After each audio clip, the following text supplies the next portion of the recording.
Mayong buntag ninyong tanan. Ari sa kita sa akong namatikdan og nakitan karong buntaga una ta ato isumpayon niya ang pamalandong sa mga pagbasa, pero kaganiha man gud nahibong ko na may nag-anaan na og plastic ba wa man ko makakita nga rin kung sa gyud kana iyang giisa-isa nga na may gani kay nakatakilid o niya pag-ana na kung ako masayop ang gisuwat vacant seats mao ba daghang salamat nakaingon kung ganiha ba kung maayo sad baya. So may upgrade, daghang salamat ninyo, may upgrade kamo, walang manghatag sa paypay nga ipaypay sa mga nimbahay kundi ang pagpahigayon sa pagtan-aw sa mga bakanti daan aron magiyahan. Daghang salamat. Unya katong alingkuranan basa-basa tungod sa uwan kaganiha wa na may uwan, so wa na sad mabasa. Tinog tingan na ngadto pastilan napatay tu gamay pero sa gilang muto ra man sad mag-uwan. Dire salamat kay nag-uniforme ra bagyo ni sila. Kanang uniforme bago pa ninyo gipatimo last year pa. Mayo kay sakto gihapon. Daghan gud mo iihaw atong miaging tuig niya. Mayo kay naisakto lang gihapon ang inyong uniforme daan nila ang patron San Roque sa mga taga-Kasanta. Salamat sa inyong pagpresentar sa maong patron o pagpahibaw na to nga mangandam sad sila sa ilang kapistahan. Mangadto niya kita Domingo man ang Domingo gyapon ang hikay mag-ihaw sila silang baboy karong buwan na sunod buwan Oktubre. Usa ka Domingo sa Oktubre kitang tanan imbitado sa Kasanta.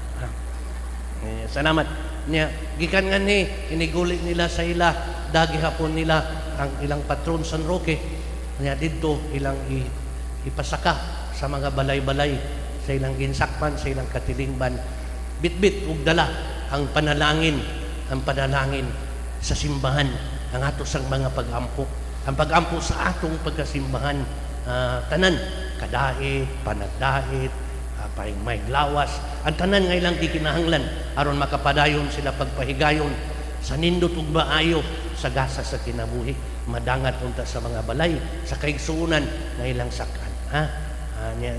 Salamat sa maong pagbudlay, salamat sa maong pagkugi ug pag-agda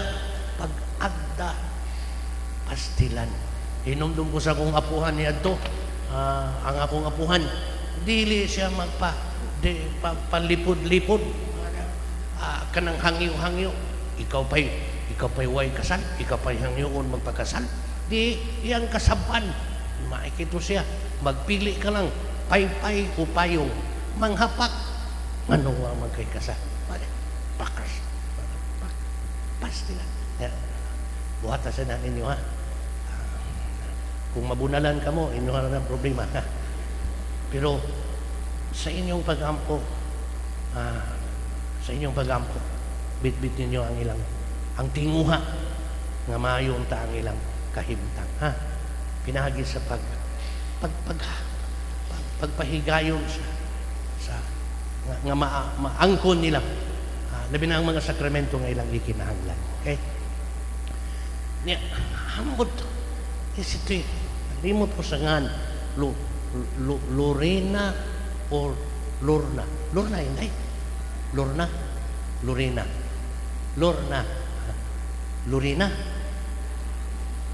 Lorita sige si Lorita si Lorita karang gikuyugan siya siyang tulo ka anak diri man tato sila balhin man diha niya kuyugan siya siyang tulo ka anak si Lorita 82 ang edad niya didol man siya ngari sa kumpisalan niya pagtanaw na ko niya dito ba human siya diri kumpisan miluhod sa pagluhod niya ba kanabang ikaw punoy 82 sakit ng tuhod pero ang iyang pagluhod kanabang nakaluhod pa siya. Ang ako na yung diretso nga gibati ingon ko, dili nang makaabot ko sa iyang edad nga 82, kanang makaabot ko kung 82 niya makahimo, di may gahom lang gihapon ko, unta nga dili mo talaw sa sakit sa tuhod, niya muluhod. Pastilan yung duda sa iyang pagluhod. Nihana pa siya. Pag istorya na mo, huwag ko kapugong, hinday, huwag ko kapugong akong gigunit-gunitan ng iyang aping. Pastilan yung duda. Ayingon man siya, na, huwag makahimong pag hinday, ako yun yun, pangasawon ka, tika. Pastilan. Pero yung paray, dako kayo siya ngisi, nilabi na ako siyang gihinan sa imong mga pagampo, sa imong pagrosaryo, iapil ako inday ha. Mas midako ang iyang ngisi. Salamat ninyo iyang mga anak sa inyong pag-atiman. Niya nindot ang iyang bulahan kamo na may atiman o nakaatiman sa inyong ginikanan. Ha? Sa inyong inahan. Asa kamanta. Diretso kita sa nindot ang mensahe, paghigugma. Ang paglangkob gihapon sa sugo sa Ginoo, paghigugma dili lang sa Ginoo, paghigugma sa Ginoo, paghigugma sa isig katao. Nya matod pa sa atong nadungog, nindot ang atong nadungog, pahigot sa utang sa gugma. Astila nindot kay paminaw, bro. Pahigot. Ayaw ka mo pahigot sa bisan unsang utang, gawas sa utang sa gugma. Astila nindot utang sa gugma. Ya, gidasunan ang paghigugma sa atong isig katao, atong kaakuhan, atong tulubagon ang usag-usa. Nindot gitubag katong pangutana niadto pa, am I my brother's keeper? Gipangutana usa ka higayon. Ang Ginoo nangutana ni tao, asa man ang imong igsuon? Tubag pa niya, am I my brother's keeper? Gitubag karon, may kaakuhan ikaw sa imong igsuon. Ha? Ni ato nagbitbiton sa atong pag-ampo. Sa katapusan, ay, kari di ay, pastilan. Atong niyaging adlaw, na may nanawag, gideliver, dako-dako, ipaw ba? Kana? Monitor ba? Screen, ibabaw. Pastilan. Gihatag. Itong i-appeal sa itong pagampo ang naghatag. Dili na ba siya sakop ngayon sa parokya? Nakagi siya. Yung gihatag. Yan, ihatag siya. Mahal-mahal na ba? Yan. Usa kang leksyon akong nakatunan, anak. Natay nadunggan yun. In God's time. In God's time. Usahay, kabahin sa atong isig katao, makasasa, gusto tang mausab na yun siya. Lumingon ka nga, nag-antos na ko niya akong kauban. Kanang grabe na ko pag-antos niya. May pag-asa pa ba ni? Nga matarog, mabuutan. Ingin na. Kini. Dugay-dugay, may itang nag-antos. Naguba ang itong TV. Nahutdan ang TV. Katong gamay ng TV na lang. Screen, nagbutang diha. Pagkahuman. In God's time, basta daw gawa. Pareha sa tanan nga na akong nasinati din nga parokya. Katong batanon pa, unsay kuwang diretso na yon. Ma-stress ra mata. Nga magkuan nganong bisag lisod wala. Buhat la, padresig la kay gikinhanglan kini kana. Ya, kung antigo lang tang muwat, makatagamtam kita sa kanindot nga gipakita sa nindot ug maayo gikan sa atong isig katao. Kubantigo lang tang muwat. Na. Ganihan akong nagtanaw-tanaw, mura magwa, kuanhi. Tingali mo simba. Wan-wan manggod nga lisod ang ilang agianan. Tingali, karon tayo siyang hapon. Pero kagahapon, sa alas 6, kagahapon ba sa alas 6, sa buntag, nisimba siya. Nga, atong mga miaging adlaw, nignisa sa buntag, magsungkod ko, kay sakit naman, parang bida sa kuntiil. Ang tikod ni sakit. Buwang. Parehas mo ba? Sakit sa tikod niya. Kagahapon. Ako lang itong isutan. Kung naagani ka, mas maisan.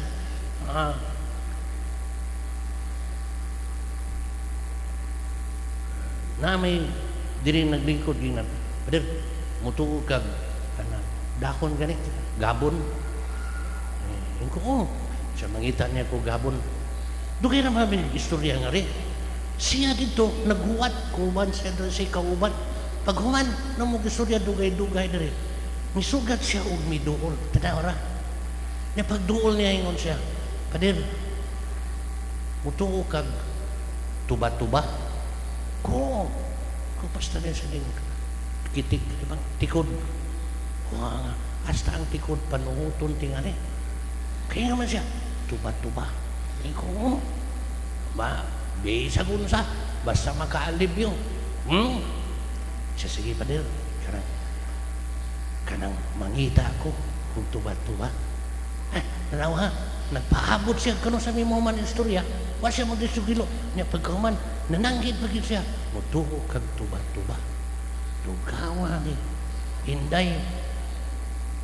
Isubiyang niyang kahimtang. Di ba siya kanang. Pero na, pagkahapon mitunga. Sige lang, bago pa banggod. Basta may isutan, mauwaw na siya. Mitunga, pagkahapon. Mitunga niya. Dahon, iputos, tuba-tuba. Lugawa sa timanang siya. Ako na ning buhos-buhoson pa din. Iya pang gipagapinan o tablitas para kuno astilan. Ay lang siya nagipakita niya na. Kining gipagapinan pa rin niya tablitas. Kay kini kuno para ana niya, kini kuno para sakit.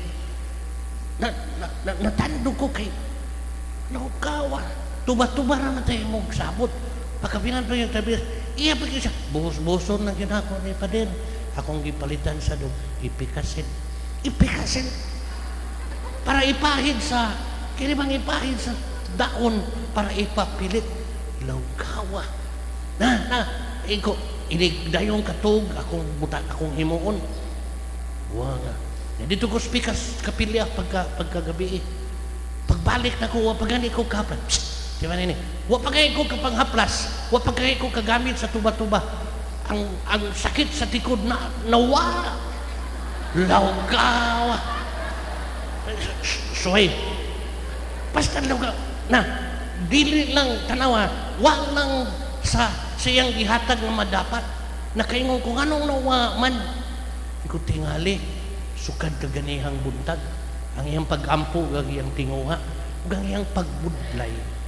Sa paghatod o sa pagpangita, palit pag-ipikasin, palit pagtablitas. May naman tato palit niya bugas. Mahal na naman kayong bugas. Palit niya bugas, palit. Pero mingon siya nga ano man di ay. Nakaingon ko ba, stanin duta. Kanang atong mga maayong buhat o tinguha. Bisan ang sakit sa tungtikon, makaayo, lawgawa lagi. Suway niya, ha? Suway. Ay, usahay, masakitan man kita sa atong isig katao. Ang kanang atong tinguha nga maayo, himuon atong pag-ampo. Epektibo, makahupay o makaligpon.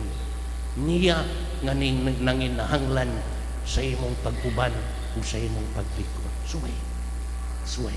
Ha? May kaakuhan kita sa usag-usa. Aton dawaton, sugo ka ganiya. Kining tanan ang tumong aron kita makahigugma sa atong isig sa tao. Sugdan nato, nindot ang gisulti ni sa Ginoo. Kinsa ganitong magkatigom sa kungan na ako uban nila. Sige, atong iapil sa atong pagampo. Sila nga may kalisdanan sa pagbuhat ug maayo. Tungod sa samad, tungod sa mga pagbati na dili sayon nga makapahimo nilang batisan. Sige, atong iapil sa atong pagampo. Atong himuon, atong pagampo. Gahom sa pasaylo. Gahom sa pagbati, sa kalisod, o sa kahimtang sa atong isig katao. Ha? Kanang mga nindot nga mga atong gikinahanglan aron mabalik kita paglig-on sa atong pagka managsugod. Ha? Sige. Sunod dyan naman. Diyan lang kita kutob.